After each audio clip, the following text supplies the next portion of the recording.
And Stephen, in the past, the U.S. has given the Israelis room to work in whatever way they see fit. And I think we sort of heard Biden administration saying that again right now. But, we've seen that before, Stephen. The U.S. administration will give the Israelis room and then quickly pulls them back. Do you think that could happen again this time? And if they did, do you think Netanyahu would listen?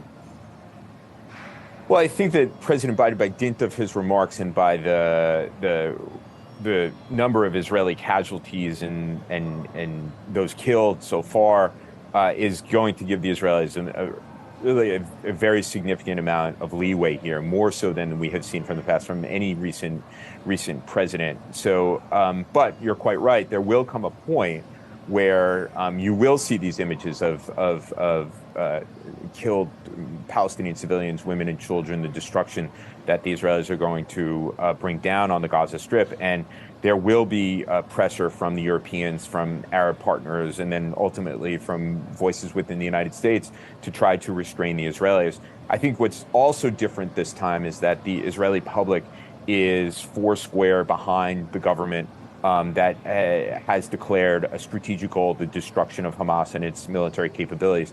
That will probably give the Israeli government, which is likely to change in a couple of days, it's likely to be, in the next couple of days, likely to be a national unity government, that will give the government some political buoyancy to resist calls from Europe, Arab capitals, and then ultimately perhaps the United States. But I think that Israelis have much longer room to run here than they had, for example, in May 2021, where after 11 days they brought it to an end. This is going to be a very significant combined arms Israeli operation that is intended to fundamentally alter the rules of the game by taking Hamas out of the game. So what does success look like for the Israelis, Steve? And then what happens? That's the real difficult question. Success, as they have defined it, is the destruction of Hamas and its military capabilities. But the Israelis may find themselves reoccupying the Gaza Strip or parts of the Gaza Strip for periods of time. This is territory that the Israelis have been actually trying to give away. In 1994, they gave it away to their arch enemy, Yasser Arafat. Since then, they have from time to time signaled that they'd like Egypt to take responsibility for it.